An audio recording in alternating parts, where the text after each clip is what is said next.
कृष्ण जन्माष्टमीला चुकूनही करू नका हे काम। या महिन्यातील कृष्ण पक्षातील अष्टमी तिथीला कृष्ण जन्माष्टमी साजरी केली जाते।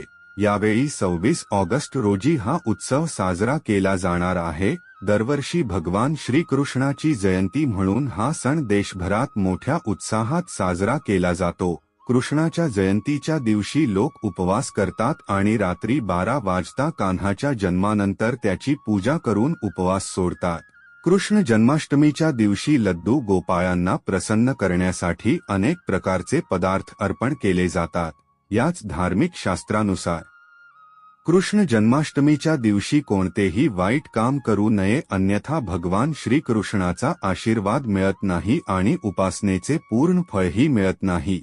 त्या कामांबद्दल जाणून घेऊ, पण त्याआधी तुम्हालाही भगवान श्रीकृष्णाचा आशीर्वाद सदैव तुमच्या पाठीशी राहावा असे वाटत असेल तर व्हिडिओला लाईक करा, चॅनल सबस्क्राईब करा आणि कमेंट बॉक्समध्ये जय श्री कृष्ण लिहा।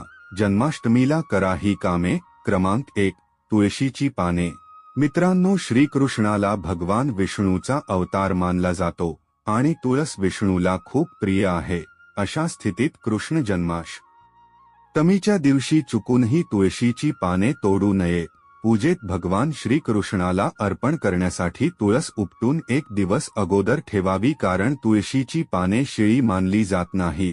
क्रमांक 2, एकादशीच्या दिवशी भात खाणे वर्ज्य मानले जाते, म्हणून भात खाऊ नका।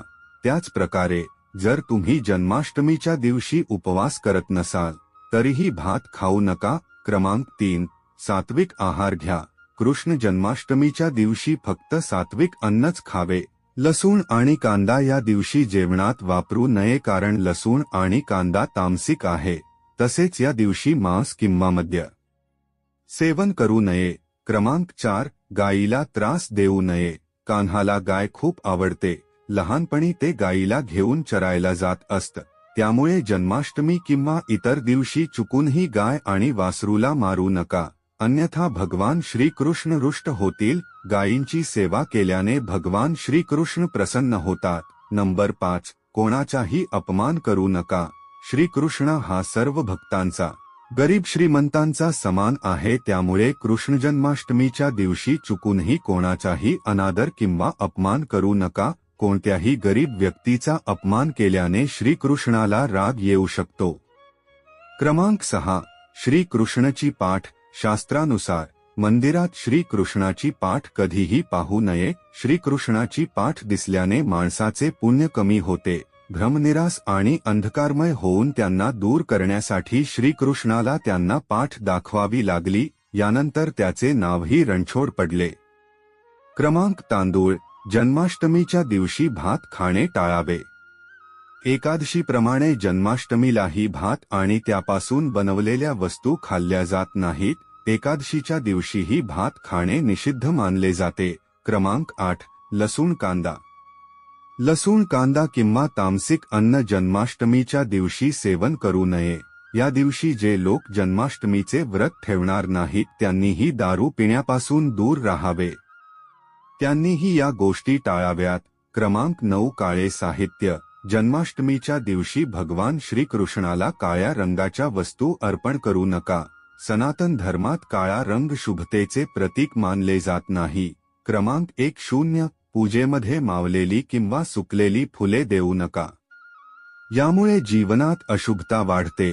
श्रीकृष्णाला अगस्तीचे फूल अर्पण करू नये। अंक 13, ज्याप्रमाणे तुम्ही तुमच्या लहान मुलाला कधीही एकटे सोडत नाही, त्याचप्रमाणे जन्माष्टमीच्या दिवशीही लड्डू गोपालजींना एकटे सोडू नका, अन्यथा तुमची पूजा अपूर्ण मानली जाते।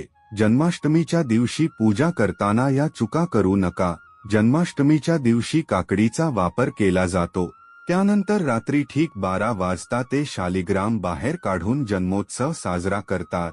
भगवान श्रीकृष्णाला पिवळे कपडे खूप आवडतात, त्यामुळे या दिवशी पिवळे कपडे घालावेत। क्रमांक 2, श्रीकृष्ण जन्माष्टमीला भगवान श्रीकृष्ण शाळीग्रामला अभिषेक करणे अत्यंत शुभ मानले जाते, म्हणून श्रीकृष्णाला जल किंवा दुधाचा अभिषेक करावा। असे केल्याने सुखसमृद्धी प्राप्त होते। क्रमांक 3, श्रीकृष्णाच्या अभिषेकानंतर त्याला स्वच्छ वस्त्र, दागिने आणि मुकुट परिधान करावा लागतो. मेकअप करा, काजल जरूर लावा.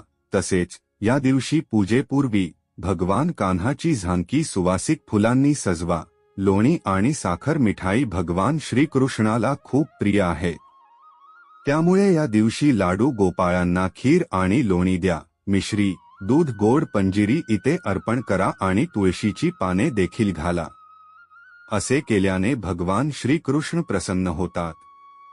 तसेच आपले आशीर्वाद द्या. क्रमांक 5. जन्माष्टमीला पूजा करताना शंख नक्की वापरा आणि त्याद्वारे तुमच्या लडू गोपाळांना स्नान घाला. ही सर्व माहिती जनहित लक्षात घेऊन दिली जात आहे. तुमच्या श्रद्धा आणि विश्वासावर ज्योतिष आणि धार्मिक उपाय वापरून पहा आणि या संदर्भात मी कोणत्याही प्रकारचे कोणतेही दावे करत नाही. मित्रांनो, तुम्हाला आमचा आजचा व्हिडिओ कसा वाटला मला कमेंट करून कळवा.